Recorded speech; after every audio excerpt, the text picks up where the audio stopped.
Hello, everyone. Welcome to Everyday Prepared. Thanks for watching.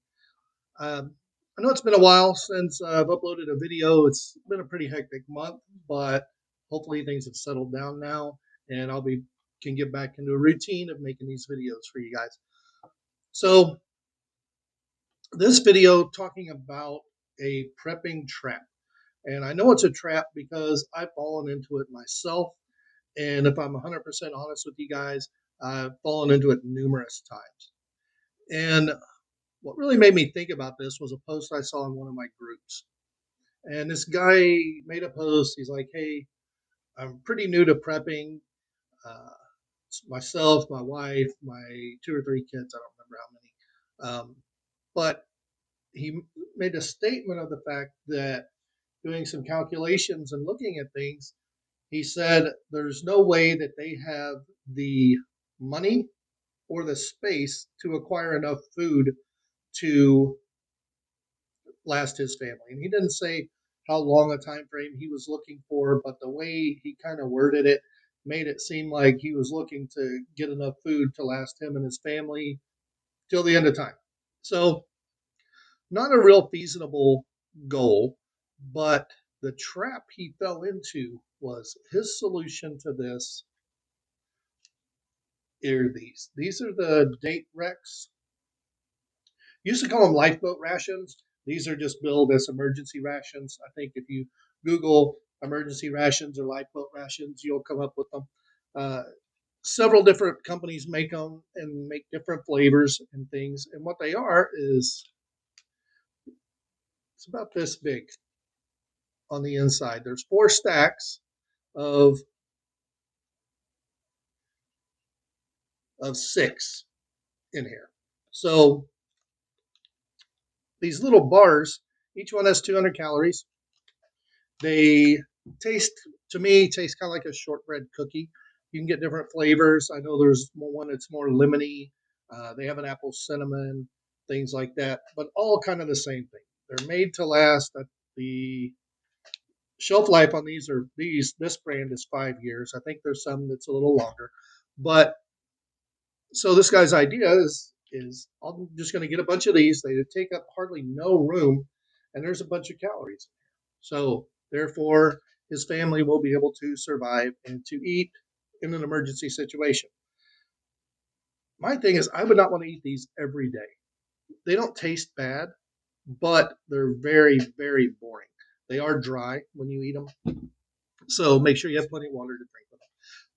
Now, I said it's a trap.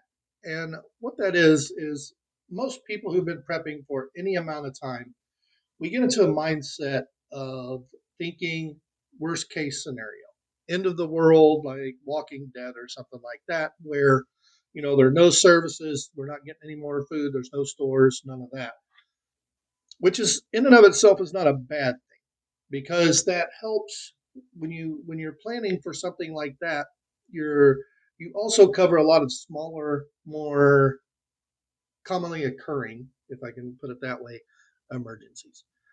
But it's not a bad idea to have a bunch of these. But on your normal day-to-day activities, if say there's a snowstorm and you're snowed in for 2 weeks, are you really going to want to eat these for 2 weeks? So that's why if you've watched any of my prior videos on this, I always recommend what I call the backup system. Buy backups of things you use all the time. And in my food video, I even said when you go to the grocery store every week, buy extra food that you eat every day. And what I mean by that is I read a study not long ago. I don't know when it was published, but it said that the average American household only prepares 9 different meals at home, not counting, when you go out and eat and things like that. So 9 different meals. So if you sit down with your family and just make a little list of the foods that you eat every week. If you know every Monday night spaghetti night, and every week you're having spaghetti, buy some extra spaghetti, set it back. Now, what I recommend on there, and I can't tell you a time frame of how much of the regular food to get, because not everyone's situation is the same. If you live in a small studio apartment and you have a very, very tiny kitchen, you don't have a lot of room to store the food you eat every day. Whereas if you own your own home and you have a house that has a large kitchen and you have a walk-in pantry and a spare fridge in the garage that you keep beer in and a standalone freezer, you have a lot more room to store food in. So my recommendation on that is just buy extra food as much as you can for however much room you have. Try for at least 3 months. And I say 3 months because for my goal, I want 3 months of everyday food in my kitchen. After I get the 3 months worth of food, that's when I start adding things like rice and beans. Rice and beans are probably the only thing you're ever going to hear prepping people agree on. And that's because rice and beans together is fairly nutritious. You can change the flavor profile of them by depending on what seasonings you put in them, how you cook them. Plus, they're lightweight. They don't take up a lot of room. They're very, very cheap, and they last a very, very long time. And that's why preppers like them. So once you get all your food in place, start adding in your rice and beans. Start adding in food that has already been prepared, like your canned pasta, canned stew, canned soup, canned meats, your tuna, things like that. So for those kind of things, I set a goal of 6 months. So I want 6 months full worth of food like that. Rice and beans, and then food that you don't have to prepare, like, the soup. You can eat soup right out of the can. The canned pastas right out of the can. I know Carmen likes them straight out of the can like that, whereas I want to put a little heat on it. You don't have to cook it, but I like to at least warm it up. So that's how I like them. So we try for 6 months worth of that. After that, we look at another 3 to 6 months worth of things like the lifeboat rations, like MREs, like these freeze dried foods, your camping meals. These you have to boil water and then cook them for a little while, but this little bag here has enough food for one person for 72 hours. So add in all of those things.